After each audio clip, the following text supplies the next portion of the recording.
చెప్తున్నా కదా, ఎంత పెద్ద సెలబ్రిటీ వచ్చినా సరే మేము గెలిపించుకుంటాం. నాకు నిజంగా చెప్తున్నా, ఇంతమంది సెలక్షన్లో రాజకుమార్ది చాలా జెన్యున్గా అని చెప్పేసి నాకు అనిపించింది. ఇంకోటి ఏంటంటే అంతమంది కంటెస్టెంట్ల మధ్యలో ఒక కోహినూర్ వజ్రం లాగా అనిపించింది నాకైతే. పాపం ఆమె స్టోరీ ఏంటో నాకు తెలిసి 2 రాష్ట్రాలలో ప్రజలు చాలామంది ఏడ్చొచ్చు అని చెప్పేసి నాకు పర్సనల్గా అనిపించింది. ఒకటి చెప్తున్నా, ఇట్లాంటి వాళ్ళు కదా బిగ్ బాస్లో ఉండడము. ఎంతసేపు మీ టీఆర్పీ లేపడానికి, ఇంకొకటి లేపడానికి వాళ్ళని వీళ్ళని చెత్త వాళ్ళని తీసుకొస్తారు. కానీ మంచిగా పద్ధతిగా ఉన్నోళ్ళు, ఒక సాంప్రదాయంగా పెరిగేడు వాళ్ళని ఎవరైనా ఉండరు అంటే అది రాజకుమారి అని చెప్తున్నా. ఇదే రాజకుమారి లైక్ ఒకవేళ మంచిగా ఇదే క్యారెక్టర్తోని, ఇదే మెంటాలిటీతోని ముందుకెళ్తే మాత్రం బిగ్ బాస్ 10లో ఎంత పెద్ద సెలబ్రిటీ వచ్చినా సరే నిజంగా మేమైతే ఆమెను గెలిపించుకుంటాం. హస్బెండ్ గురించి తక్కువ మాట్లాడడం, నాకు నచ్చలేదు, సంథింగ్ ఏదో వాళ్ళు డాడీగా చెప్పడం, పట్టించుకోవట్లేదు. కరెక్టే కదన్నా. ఇప్పుడు తల్లిదండ్రులు కూడా మారాలంటే పెళ్లి చేస్తే మారతాడని చెప్పేసి ఇట్లాంటి మాటలు మాట్లాడి పెళ్ళిళ్ళు చేస్తారు. వాడికి 30 సంవత్సరాలు 20 సంవత్సరాలు మారనోడు సడన్గా ఎట్లా మారతాడు? ఆమె మాట్లాడింది జెన్యునే. ఇంకొకటి ఏంది, నిజంగా పోషించే దమ్ము ఉంటేనే పెళ్లి చేసుకోండి. అంతేగాని మీ సుఖాల కోసము, 1 సంవత్సరం 2 సంవత్సరాల సుఖాల కోసము పిల్లల్ని కానీ రోడ్డు మీద వేస్తే ఒక ఆడదాని బతికి ఎంత ఏమంటారు గలీజ్ అయిపోతుంది అని చెప్పేసి ఆమె చెప్పింది.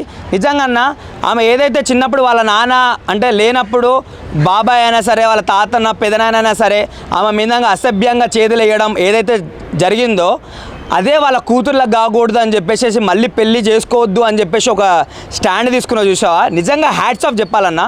ఇంతమంది బిగ్ బాస్ కంటెస్టెంట్ల మధ్యలో ఎవరైనా కోహినూర్ వజ్రం ఉందంటే అది రాజకుమారి అని చెప్పుకోవచ్చు. పాపం పేర్లనే రాజకుమారి ఉంది, కానీ ఆమె బతుకులో మాత్రం ఆ రాజకుమారి తత్వం అయితే లేదని చెప్పుకోవచ్చు.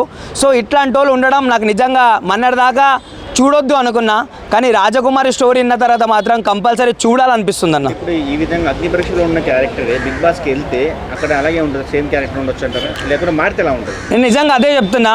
ఒకవేళ నువ్వు ఏదైతే అగ్ని పరీక్షలో మాట్లాడినావో అదే కన్సిస్టెంట్గా నీ మెంటాలిటీ అన్నా, నీ క్యారెక్టర్ అన్నా, నీ డిసిప్లిన్ అయినా, లేకపోతే నువ్వు ఆడే టాస్క్లు అది మెంటల్ అన్నా కానీ ఫిజికల్ అన్నా కానీ ఇవే కరెక్ట్ ఉంటే చెప్తున్నా కదా, ఎంత పెద్ద సెలబ్రిటీ వచ్చినా సరే మేము గెలిపించుకుంటాం.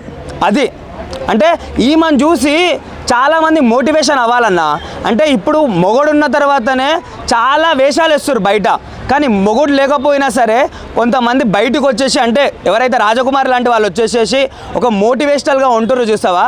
నిజంగా ఇట్లాంటి ఆడవాళ్ళకి నిజంగా కాలు మొక్కినా తప్పలేదన్న. అదే లోపలికి వెళ్తే అంటే అమాయకుల్ని కూడా రాడ్గా చేస్తారు, రాడ్ వల్ల అమాయకులు చేసేస్తారు. బిగ్ బాస్ అలాంటిది అనమాట. అలాంటి విషయాలు తట్టుకుంటుంది అంటారు అలాంటి అమ్మాయి వెళ్ళినప్పుడు? తట్టుకుంటుందన్న. నేను పర్సనల్గా నాకు కూడా అదే ఒపీనియన్తోనే ఆమె ఇన్స్టాగ్రామ్ నేను ఓపెన్ చేసిన.